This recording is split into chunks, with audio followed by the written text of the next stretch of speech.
Bonjour à tous, je suis Julie du compte Instagram Sur le Portant et on se retrouve aujourd'hui pour inaugurer une nouvelle série de vidéos dont j'ai eu l'idée en triant mon dressing.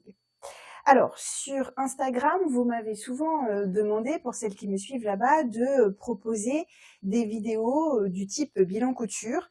Et il est vrai que j'ai souvent réfléchi à la forme que ça pourrait prendre parce que je couds beaucoup.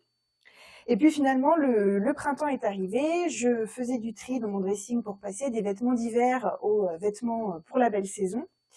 Et j'ai eu une idée d'une petite série de vidéos dans laquelle je pourrais vous présenter mes modèles, entre guillemets, indispensables de la saison automne-hiver 2025-2026.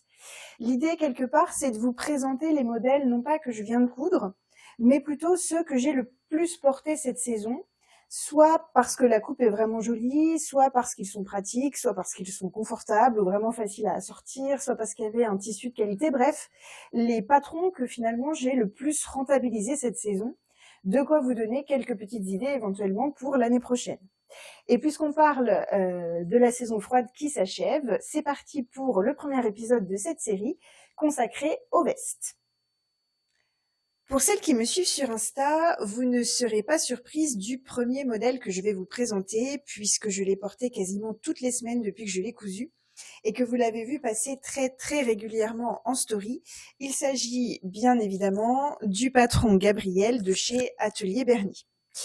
Ce trench, c'est un projet que j'ai réalisé en novembre 2025 et qui est le fruit d'une collaboration avec la mercerie Le Rendez-vous des Couturières, que je vous invite à aller découvrir si vous ne la connaissez pas.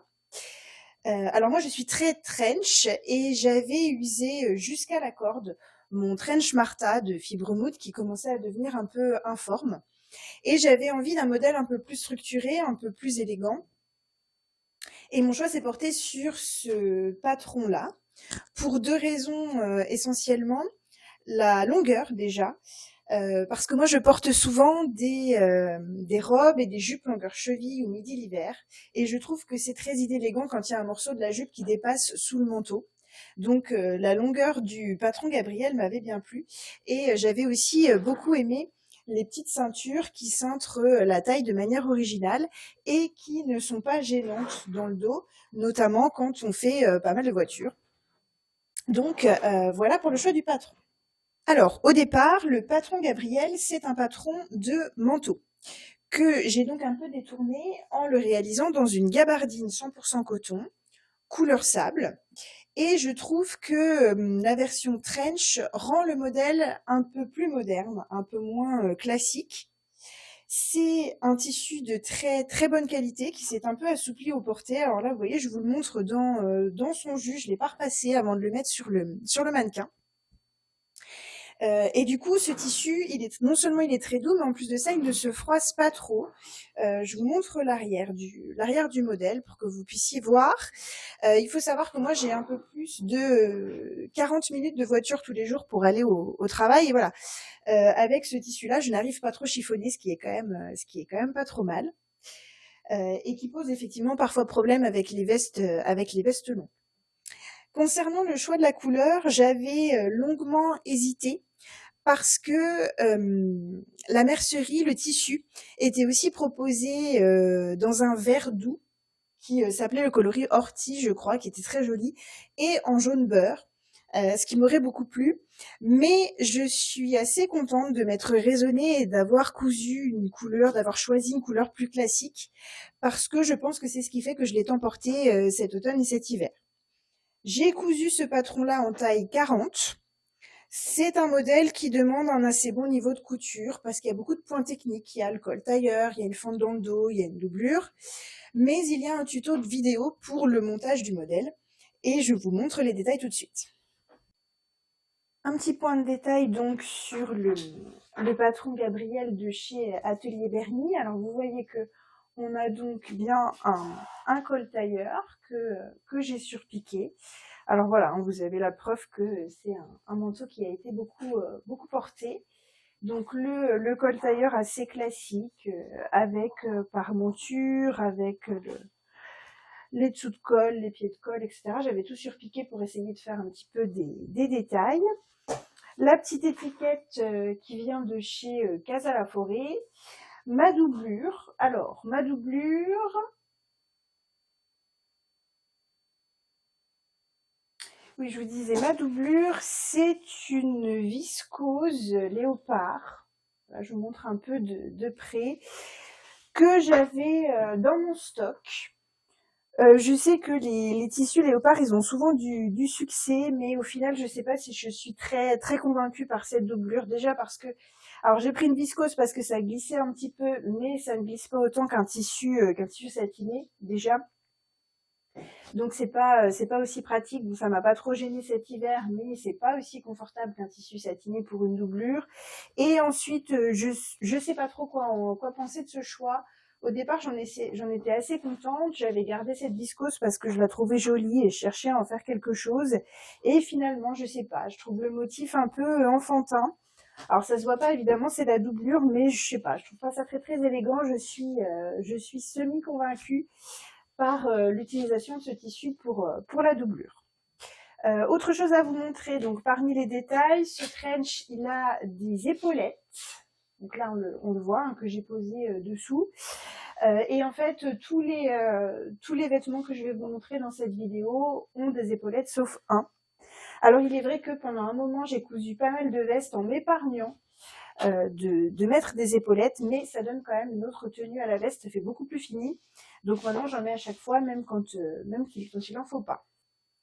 Parmi les détails de ce patron, on a une espèce de fausse fente de manche tailleur qui, pour tout vous dire, ne me convainc pas plus que ça, puisque de toute façon, c'est une fausse fente.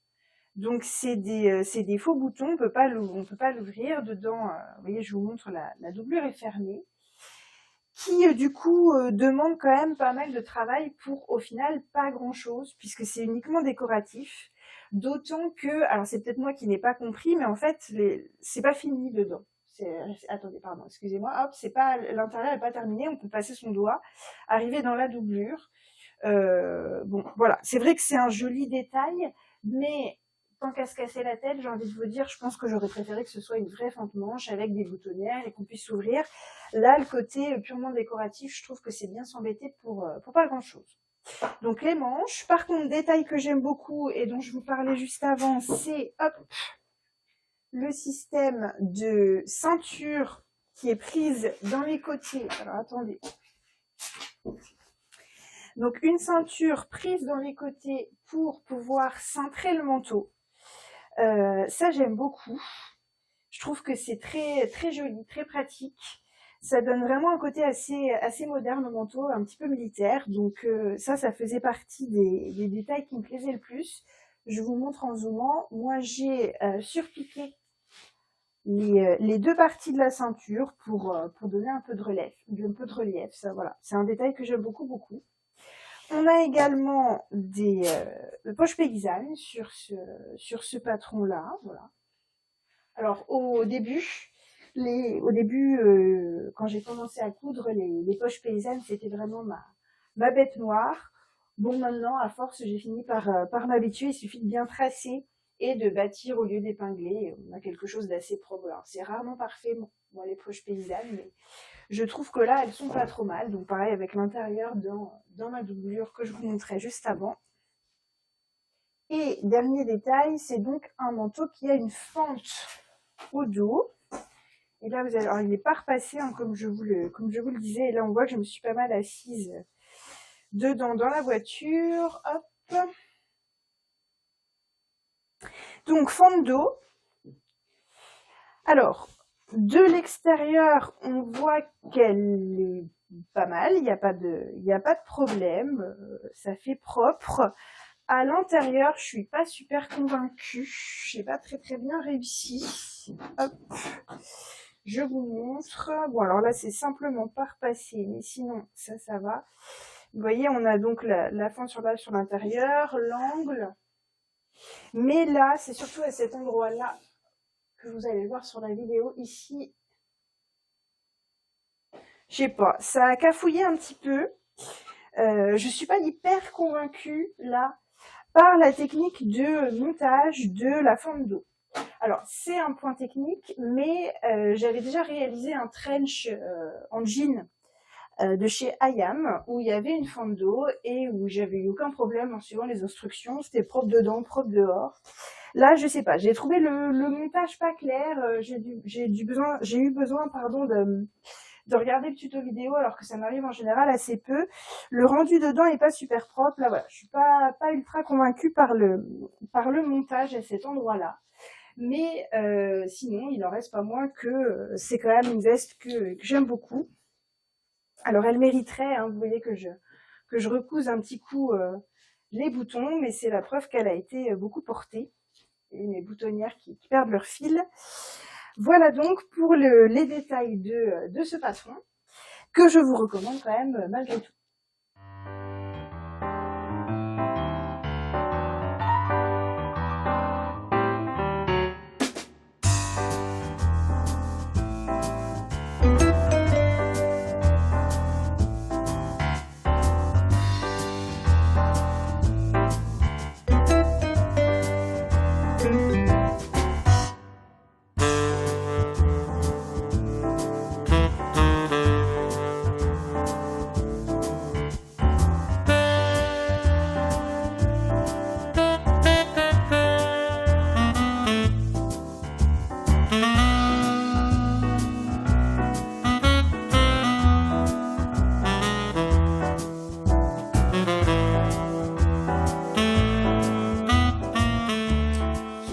Deuxième indispensable de cet hiver, que j'ai cousu il y a peu, au mois de janvier, mais que j'ai bien rentabilisé depuis, c'est le manteau Hollande de chez Vicky Souz. Alors, j'adore Vicky Souz, ça va bientôt faire 1 an que je suis ambassadrice pour la marque, et ce modèle-là faisait partie, je crois, de ma sélection de novembre. J'ai mis un petit peu de temps à le coudre parce que j'ai peiné à trouver le bon tissu, je vous en reparle tout de suite après.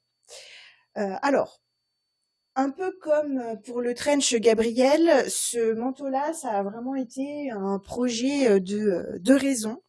J'avais 2 grands projets manteaux pour cet hiver, qui étaient celui-ci et le modèle Trinity de la même marque, qui, dans l'absolu, me plaisait plus, parce que ça aurait fait une pièce beaucoup plus forte, mais j'avais déjà plein de manteaux longs dans plein de couleurs dans mon dressing et j'avais besoin d'un petit caban court, facile à porter.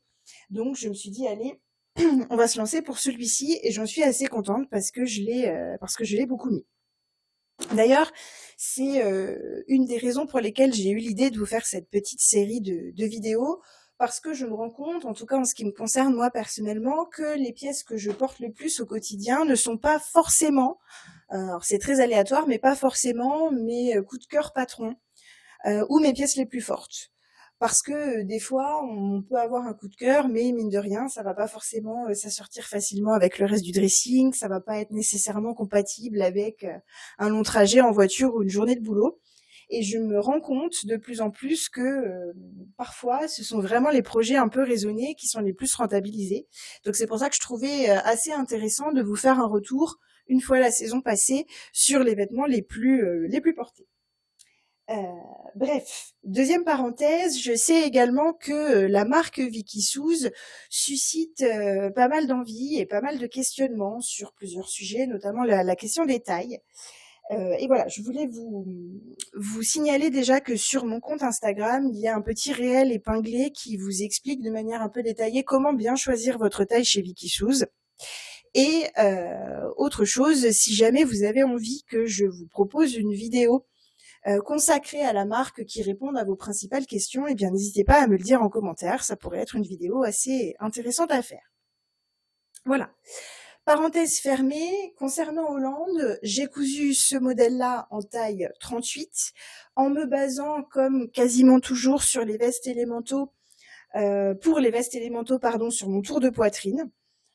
Comme c'est un manteau, c'est une veste qui est quand même assez technique. On a un col tailleur, on a des poches paysannes, on a des empiècements aux épaules, le manteau est doublé. Mais je trouve que les explications sont quand même assez claires, les livrets sont très détaillés, juste faites attention, les patrons Vicky Souz sont en anglais. Alors, moi, je suis pas du tout bilingue et je trouve qu'on les comprend quand même assez bien, mais voilà, il faut quand même le savoir. Je vous parlais tout à l'heure du tissu. Alors, on voit bien que cette veste-là, c'est une veste qui est quand même assez structurée, qui a besoin qui a besoin de tenue. Et pour ne rien vous cacher, je n'avais pas tellement envie d'entoiler l'intégralité des pièces de la veste. Donc j'ai mis un petit moment à essayer de trouver un lainage qui est vraiment de la tenue et qui soit chaud. Et au bout d'un certain temps de recherche, mon choix s'est donc finalement porté sur cette laine bouillie, 100% laine, qui vient de chez Tissu Papy, que j'ai acheté chez Tissu Papy. J'avais pas mal hésité avec un gris anthracite, qu'on a pas mal vu cet hiver. Alors voilà, c'est pas toujours très coloré l'hiver chez moi, mais mon choix s'est finalement porté sur le noir pour une raison très bête. Mon chien est noir et du coup, ça évite les problèmes de poils de chien quand madame nous fait la fête en rentrant. Je sais que dans mes abonnés Instagram, j'ai des collègues qui sont maîtresses également et qui comprendront ce genre de raisonnement. Voilà, on passe aux détails de cette veste. Alors, on passe au détail du manteau Hollande de chez Vicky Souz. Alors, pour commencer, je voudrais réussir à vous montrer, alors je suis désolée, c'est pas très facile de filmer le noir, mais vous montrer la qualité du tissu. Je suis vraiment contente d'avoir pris le temps de chercher. Alors le noir, ça prend pas bien la vidéo, mais c'est vraiment une belle couleur pour le coup. Là, je vois sur l'écran de mon appareil photo qui fait un peu grisâtre, mais en vrai, on a un noir qui est très profond, qui prend vraiment bien la lumière. Donc ça, j'en suis très contente. Je l'ai beaucoup porté et vous pouvez voir que contrairement à d'autres tissus noirs, parfois, il ne prend pas trop. Je pense qu'il y en a certainement parmi vous qui ont déjà eu le problème des manteaux noirs qui prennent tous les petits fils blancs, toutes les petites poussières. Là, pas du tout. Il est vraiment rigide, il est lourd et surtout, il tient super chaud. Et ça, c'est plutôt pas mal parce que chez moi, il fait plutôt frais. Donc voilà, le tissu, je suis très très contente et assez contente également d'y avoir mis le prix. Concernant la doublure, je vous zoome un petit peu. Cette fois-ci, je me suis pas fait avoir. Alors, la mise au point va se faire. Voilà, j'ai utilisé une viscose satinée de mon stock. Qui est donc très pratique parce que les tissus satinés glissent, donc c'est beaucoup plus facile pour porter un vêtement dessous. On a également le même système de col tailleur que sur le trench avec le pied de colle. Et vous voyez, c'est ça moi que j'aime beaucoup avec Vicky Souz. Je vais vous zoomer un petit peu. Excusez-moi, la mise au point peine à se faire sur le noir. Vous voyez, c'est que malgré le fait qu'on a un tissu épais, on a quand même systématiquement des finitions qui sont impeccables. Et ça, c'est vraiment avec ces patrons-là que j'ai trouvé le mieux en termes de finition de manteau. Il y a vraiment un rendu pro, j'aime beaucoup, beaucoup.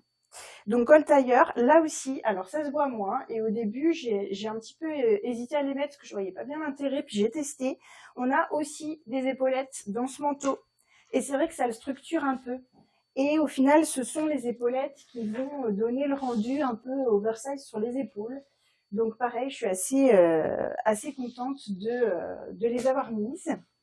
Les petits empiècements au niveau des épaules et au niveau des poignets, qui sont aussi purement décoratifs. Les poches paysannes, et alors les poches paysannes chez Vicky Souz, ils ont systématiquement une espèce de système, hop, que vous allez pouvoir apercevoir si je zoome un petit peu, vous voyez, hop. En fait, les poches paysannes se montent souvent dans une pince. Et du coup, on a un rendu impeccable, avec pas le moindre faux pli. Et c'est beaucoup moins compliqué finalement que de devoir découper le tissu une fois qu'on a cousu le carré. J'adore le rendu, je trouve que c'est vraiment très très propre. Regardez, je suis très fière de vous montrer qu'il n'y a pas un faux pli. Et c'est pas du tout dû à mon talent, mais au système de montage Vicky Souz que je vous recommande à 100%. Par contre, le seul problème que j'ai rencontré avec ce manteau, c'est que le tissu étant très épais, impossible de faire les boutonnières à la machine. Je n'ai jamais pu. Donc normalement, il y a 2 boutonnières comme ça. Il y en a une en face là. Sauf que vraiment à la machine, j'ai tout essayé, j'ai jamais pu. Donc, fort heureusement, le manteau est noir parce que j'ai dû faire mes boutonnières à la main.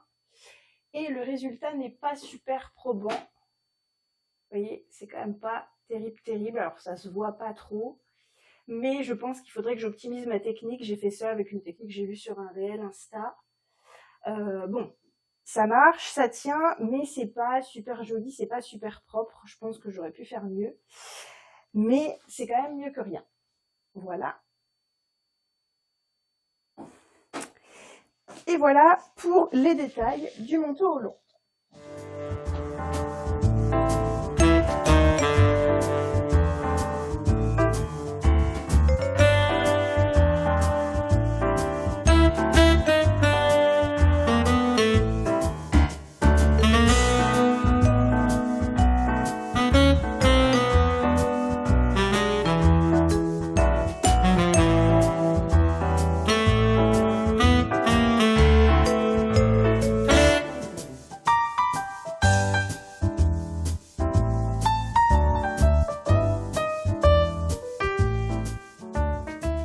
Troisième et avant-dernier modèle de ce premier épisode, une veste que j'ai énormément portée à l'automne et que je reprends assez facilement ces derniers temps alors qu'il commence à faire un peu moins froid.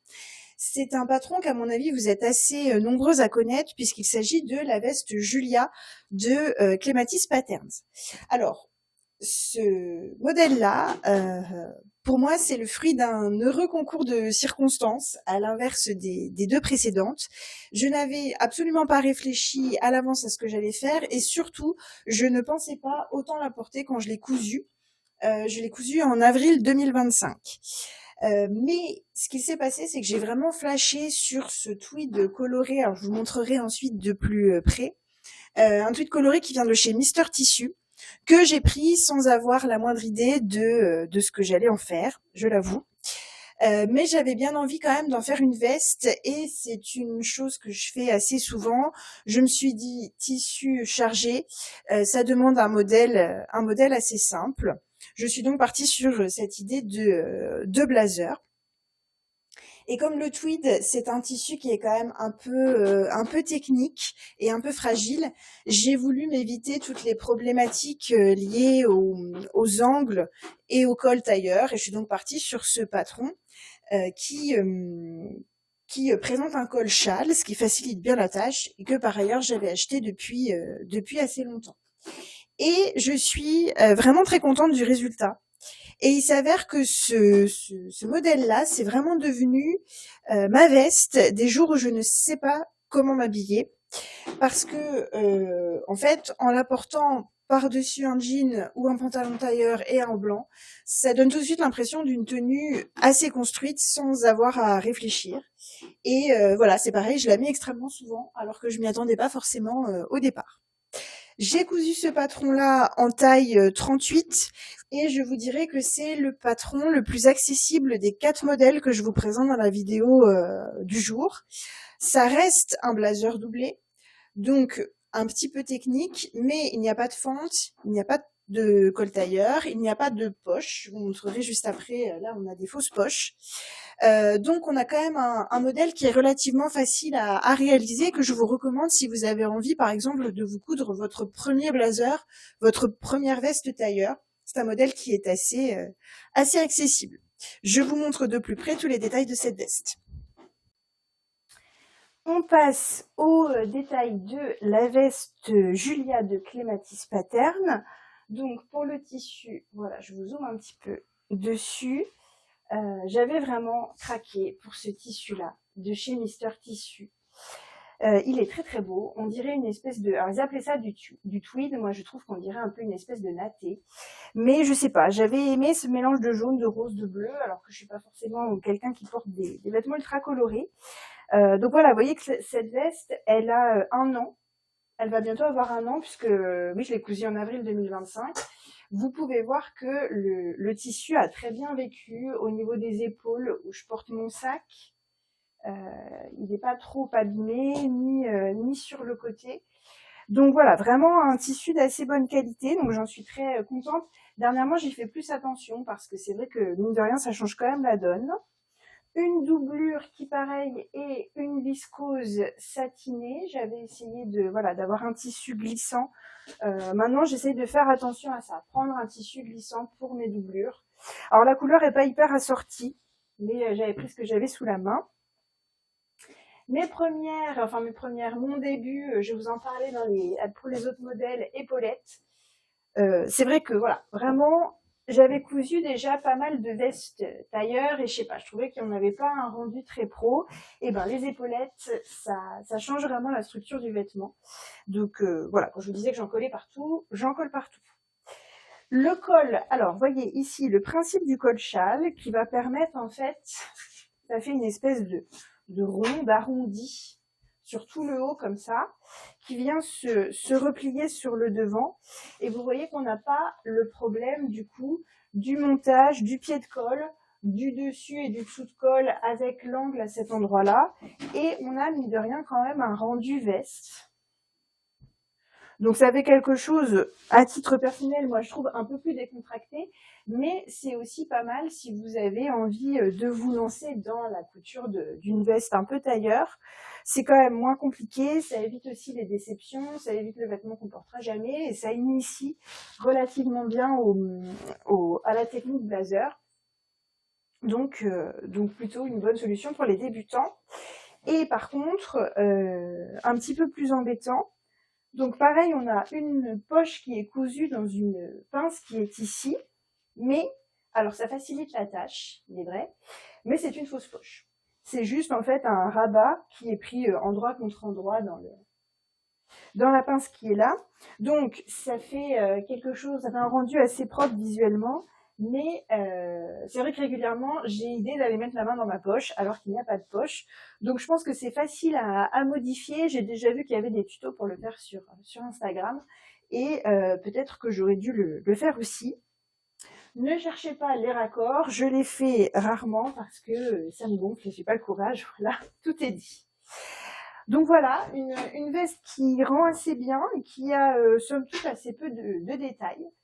Assez facile à coudre, assez rapide, donc je vous la recommande aussi.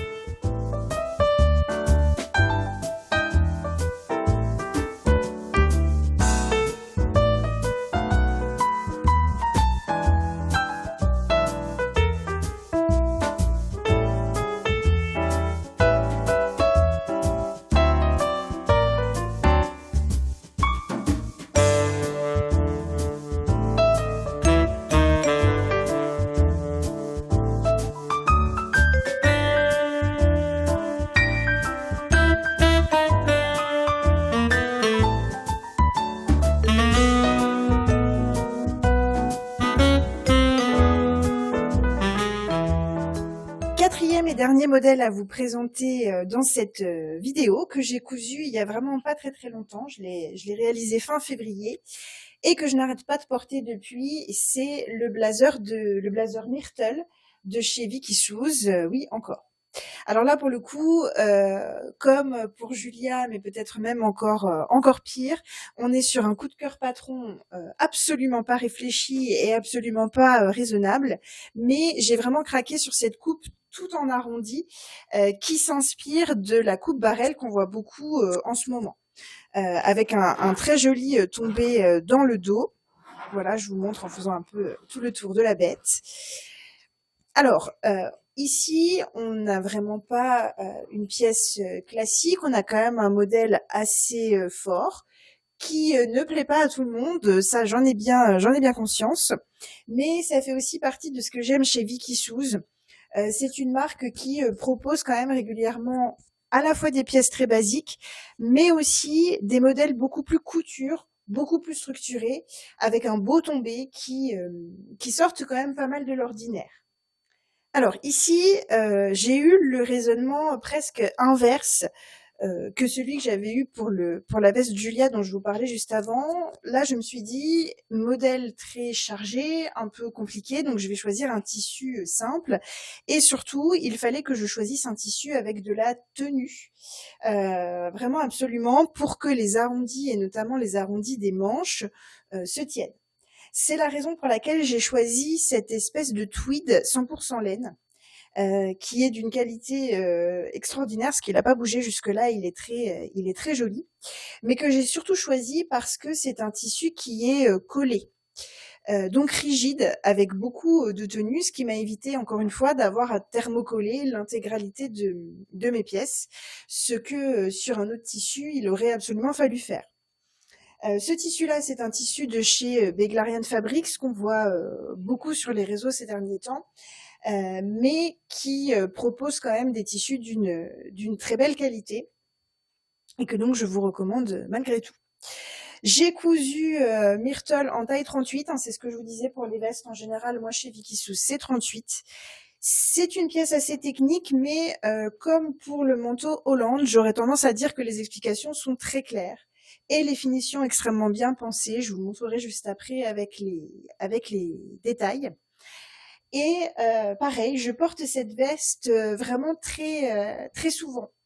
Je saurais même pas vous dire pourquoi. Je ne sais pas si c'est le tissu qui est quand même relativement classique et qui s'assortit pas mal, qui adoucit un peu la coupe, ou si c'est le tombé des patrons Vikisous qui est vraiment extraordinaire et qui moi me va bien. C'est des vêtements qui tombent bien, dans lesquels on est à l'aise. Toujours est-il que je trouve que cette veste est vraiment élégante, et un peu comme le blazer Julia, en fait, elle habille assez vite une tenue toute simple. Donc je la mets beaucoup. Et j'en suis la première surprise. Voilà, je vous montre les détails de plus près. Et on termine donc par les détails de mon blazer Myrtle de chez Vikisous. Alors, je vais commencer par vous montrer le tissu de près. C'est vraiment un très joli tissu, avec cette espèce de grain sur la couleur crème. Alors, je ne sais pas si vous allez arriver à voir, il y a du marron et une espèce de rose pâle. J'aime beaucoup ce tissu, je le trouve très élégant. Je vais chercher une petite chute pour vous montrer le côté collé, mais j'en ai pas retrouvé, c'est dommage. Mais voilà, vraiment pour cette veste, absolument prendre un tissu rigide avec de la structure, ou entoiler l'intégralité des pièces. Je l'ai doublé en noir parce que j'arrête pas de vous en parler, j'en ai parlé pour les autres modèles. Voilà, je voulais une doublure satinée pour que ça glisse bien, et j'avais plus de couleur claire. Donc j'ai pris ce qui me restait du tissu que j'avais utilisé comme doublure pour Hollande. Bon, ça choque pas plus que ça. Le tissu est bien opaque, donc ça se voit pas dessous. C'est pas spécialement dérangeant. Alors ensuite, ce à quoi il m'a fallu faire attention pour cette veste-là, c'est que vous voyez qu'il y a énormément d'arrondis. Donc il y a l'arrondi sur tout le devant de la veste, l'arrondi du bas du dos, l'arrondi des manches. Elle est un peu froissée parce que je l'ai beaucoup mise. L'arrondi de l'épaule et du haut de col. Tout ça, pour cette veste-là, j'ai fait très attention à bien vérifier mon droit fil. Je l'ai vérifié à la règle sur mon tissu et sur mon patron. Et ensuite, tous les bords des tissus sont renforcés avec du droit fil thermocollant. Alors ça, vous avez deux options, hein. Vous pouvez l'acheter tout fait ou découper des petites bandes de 1 cm dans du tissu thermocollant pour renforcer et pour que ça ne bouge pas. Et vous voyez au niveau de la couture des manches, comme j'avais peur que ça se tienne pas au porté, donc il y avait une bande de droit fil thermocollant des deux côtés, et quand j'ai eu cousu, j'ai remis une bande par-dessus la couture ouverte, pour que vraiment ça se tienne bien et que ça se replace. Jusque là ça tient pas mal, j'en suis assez contente. Donc ça, y penser. Je vous montre aussi, quand je vous dis que les patrons Vikisous sont incroyablement précis, les poches. Et vous voyez qu'on a le bord de la poche qui vient se mettre juste le long de la couture. À l'intérieur, une poche passe-poilée avec ma doublure dedans. À première vue, ça a l'air un peu compliqué. Je vous disais, moi, les poches, c'était vraiment un peu ma bête noire. C'est aller tout seul. Parce que je sais pas, le montage est bien pensé. On retrouve le même système. Vous voyez, il y a la pince. Là, c'était coupé. En fait, on monte le haut, on monte le bas, on referme et ça tombe ultra juste. Mais vraiment, voilà, je suis très très contente parce que ça fait assez bien fini. Alors évidemment, sur cette veste, je n'ai pas mis d'épaulettes puisqu'il n'y a pas d'épaule. Ça aurait fait un peu bizarre. Et je n'ai pas non plus mis de boutons. Alors le patron recommande de mettre une pression à coudre à la main à cet endroit-là, invisible, où en fait voilà, on voit le dessous de la pression là, le dessous là. Après moi, comme j'allais la porter ouverte, ça m'embêtait de mettre un bouton parce que je me suis dit que ça se verrait, que ça gâcherait un peu l'arrondi du devant.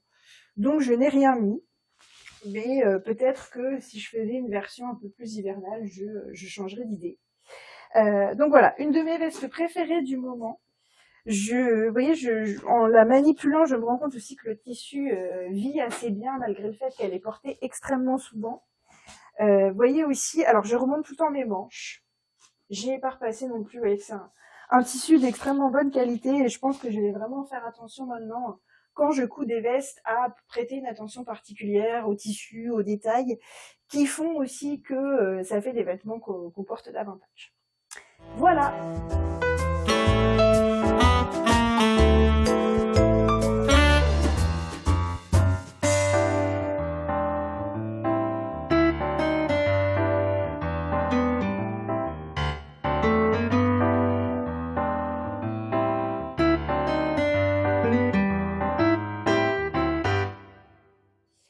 Et bien voilà, c'est la fin de ce premier épisode de la série des indispensables consacrés aux vestes. J'espère que ce format vous aura plu. N'hésitez pas à me faire part en commentaire de vos avis, de vos questions ou éventuellement de vos envies de vidéos. Pensez également à liker et à vous abonner si jamais ce contenu vous plaît. De mon côté, je vous souhaite une très bonne journée et je vous dis à très bientôt pour un nouvel épisode.